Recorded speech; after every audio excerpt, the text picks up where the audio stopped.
Hello दोस्तों, आप कैसे हैं? आशा करता हूं आप अच्छे होंगे। हम एक और दिलचस्प वीडियो के साथ वापस आ गए हैं। आज इस वीडियो में हम विश्व की सबसे खतरनाक लड़ाकू सेना गोरखाओं के बारे में बात करेंगे। हाँ दोस्त, नेपाल गोरखा सेना दुनिया की खतरनाक सेनाओं में से एक है। ऐसा माना जाता है कि एक नेपाली गोरखा सेना एक बार में 100 दुश्मनों से निपट सकती है। और हाँ, यह कोई मजाक नहीं है, ये सच्चाई है। इसलिए कोई भी शक्तिशाली सेना गोरखाली के सामने डरती है।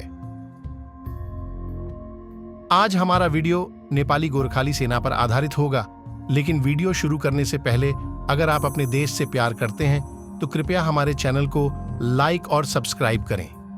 इस वीडियो में हम कुछ ऐसे बहादुर नेपाली गोरखा सेना के बारे में बात करेंगे जिन्हें देखकर आप हैरान रह जाएंगे, और चाहे दुश्मन पाकिस्तानी हो या कोई और, गोरखा सेना एक बार में 100 को मार गिरा सकती है। गोरखाओं ने कई युद्ध लड़े हैं, जिनमें दोनों विश्व युद्ध और फॉकलैंड युद्ध शामिल हैं। दुनिया के सबसे कुशल और भयंकर योद्धाओं में से कुछ के रूप में जाने जाने वाले गोरखाओं ने अपने आसपास के सभी लोगों को प्रभावित और भयभीत किया है। यहाँ हम गोरखा रैंक के कुछ सबसे बहादुर सैनिकों और कहानियों के बारे में बताएंगे। 2010 में अफगानिस्तान में कार्यवाहक सार्जेंट दीप प्रसाद पुन ने अकेले ही 30 तालिबान सैनिकों से लड़ाई की थी। जब पुन एक चौकी की छत पर पहरा दे रहा था, हमलावर रॉकेट चालित ग्रेनेड और AK-47 के साथ चारों ओर से परिसर में आए।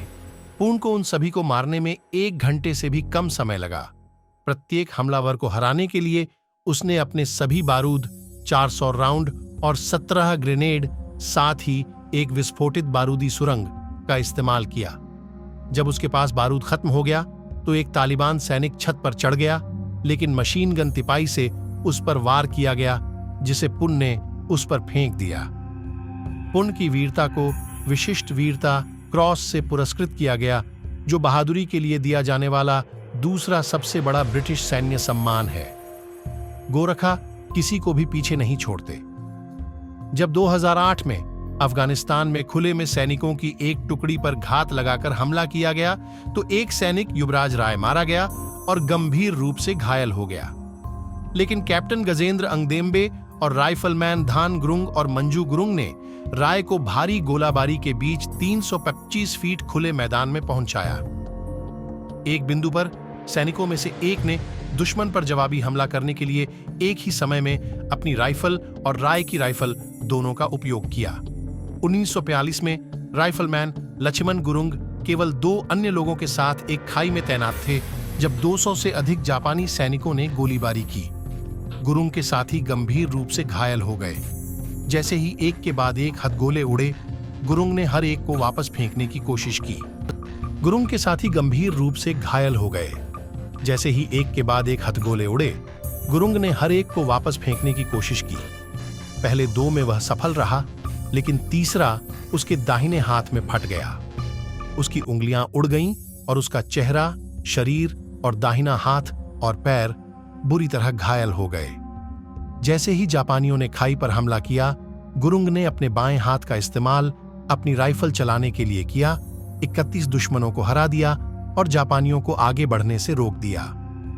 गुरुंग बच गए और उन्हें उस वर्ष के अंत में विक्टोरिया क्रॉस से सम्मानित किया गया।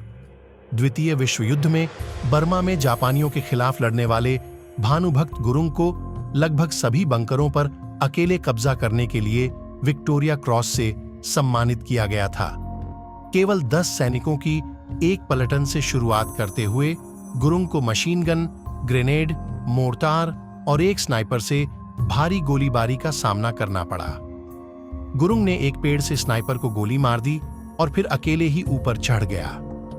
उसने एक फॉक्स होल में हथगोले फेंके जहां से दुश्मन गोलीबारी कर रहे थे, और अपनी संगीन से अन्य 3 फॉक्स होल ले लिया। अपने साथियों से काफी आगे गुरुंग ने बंकर पर 2 स्मोक ग्रेनेड और अपने कुकरी चाकू, जो गोरखाओं का प्रसिद्ध घुमावदार ब्लेड था, से हमला कर दिया। उसने 2 जापानी सैनिकों को चाकू से और एक अन्य को चट्टान से हराया। इसके बाद गुरुंग ने बंकर में मौजूद 3 अन्य लोगों के साथ जवाबी हमला किया। इस बार उन्होंने राइफल का इस्तेमाल किया। 2011 में 35 वर्षीय सेवानिवृत्त गोरखा विष्णु श्रेष्ठ भारत में एक ट्रेन की यात्रा कर रहे थे जब 40 लुटेरों ने ट्रेन रोकी और यात्रियों का सामान लूटना शुरू कर दिया। अपने कुकरी चाकू के साथ रहते हुए भी गोरखा ने लुटेरों से मुकाबला किया, जो खुद चाकू, तलवार और पिस्तौल से लैस थे। श्रेष्ठ 3 लुटेरों को मारने और 8 अन्य को घायल करने में कामयाब रहे, जिससे अन्य लुटेरे भागने पर मजबूर हो गए। रिटायर फौजी ने एक अन्य यात्री को भी रेप से बचाया। ये केवल गोरखाओं की कुछ कहानियां हैं। बहादुर नेपाली गोरखाली की असीमित कहानी है। यदि आप दूसरा भाग चाहते हैं तो नीचे टिप्पणी करें, हम दूसरा भाग भी लाएंगे। दोस्तों, ये थी आज की कहानी। मैं उम्मीद करता हूँ आपको वीडियो अच्छा लगा होगा। अगर आपको वीडियो अच्छा लगा हो तो वीडियो को लाइक करना, नीचे कमेंट सेक्शन में कमेंट जरूर करना और अपने दोस्तों के साथ भी शेयर करना। और अभी तक हमारे चैनल को सब्सक्राइब नहीं किया है तो चैनल को भी सब्सक्राइब जरूर कर देना।